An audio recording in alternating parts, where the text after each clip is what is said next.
আল্লাহ বলেন ওয়াহুয়াল আজিজুল গফুর, আল্লাহ তাআলা ভীষণ ক্ষমতাবান এবং প্রচন্ড দয়াশীল, ক্ষমাশীল। বহুত মহব্বত করে এই কথাটা বলছেন। আল্লাহ বলেন শাস্তি দেওয়ার পূর্ণ ক্ষমতাও যেমন আমি রাখি, মাফ করার পূর্ণ ক্ষমতাও আমি রাখি।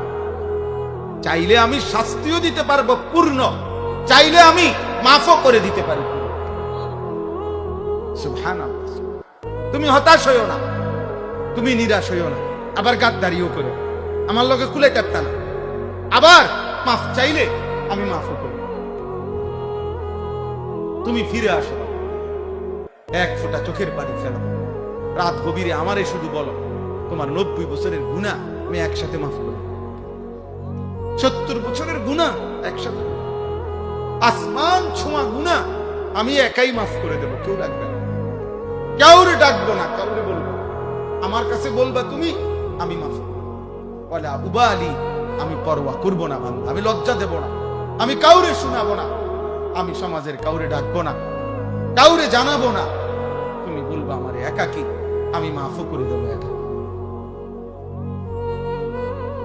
আল্লাহ তাআলা বলেন আমি জীবন দিয়েছি, আমি মৃত্যু দিয়েছি, আমি দেখতে চাচ্ছি আমলের সৌন্দর্য চাই, আমলের সৌন্দর্য চাই।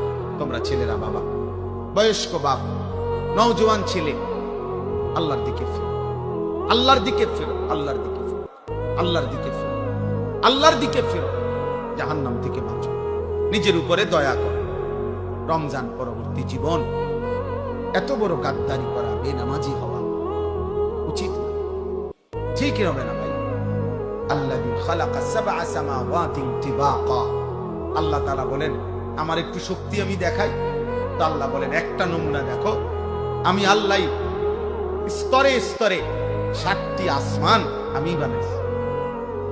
মা তারা ফি খালকির রহমানি মিন তাফাউত, পৃথিবীর সর্বাধুনিক যন্ত্র দিয়ে পরীক্ষা করে দেখো, আমার ঊর্ধ্ব আকাশের আসমানে কোন আকাশে একটা খুঁত, একটা ছিদ্র, একটা দাগ, একটা স্পট, একটা এলোমেলো তুমি দেখাইতে পারবে?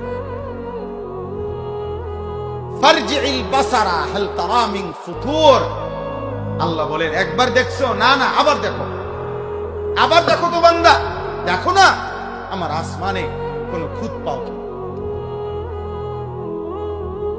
কোন ফাঁক পাও কিনা, কোন ছিদ্র পাও কিনা।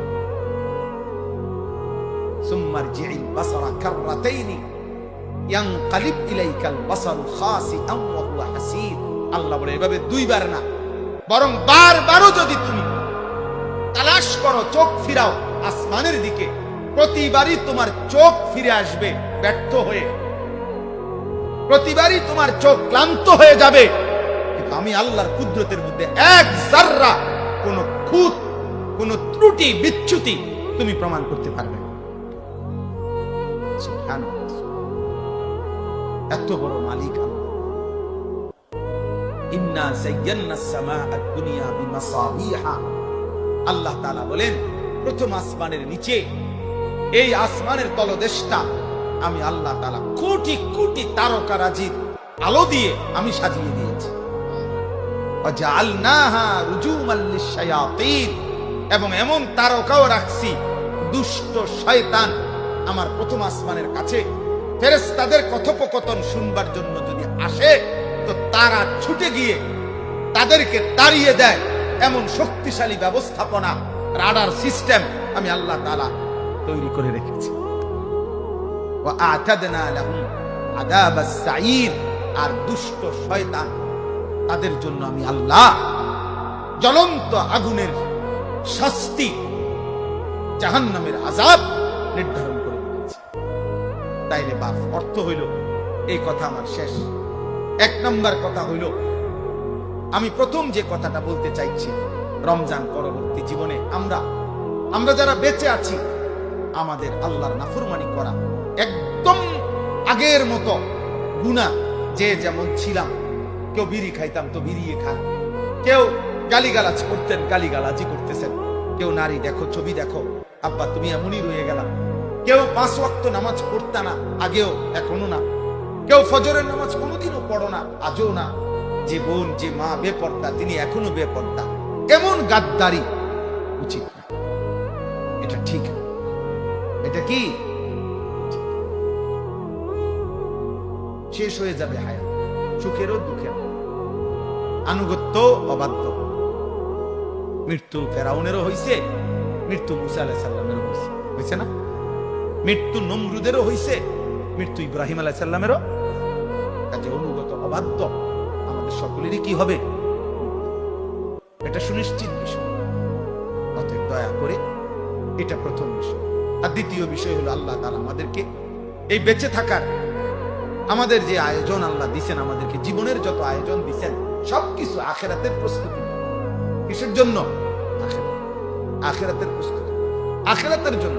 আল্লাহ তাআলা বলেন এখানে ক্ষণিকের মেহমান, আখিরাতেই তুমি চূড়ান্ত স্থায়ী চিরস্থায়ী বসবাস। অতএব আখিরাতের প্রস্তুতি নিন।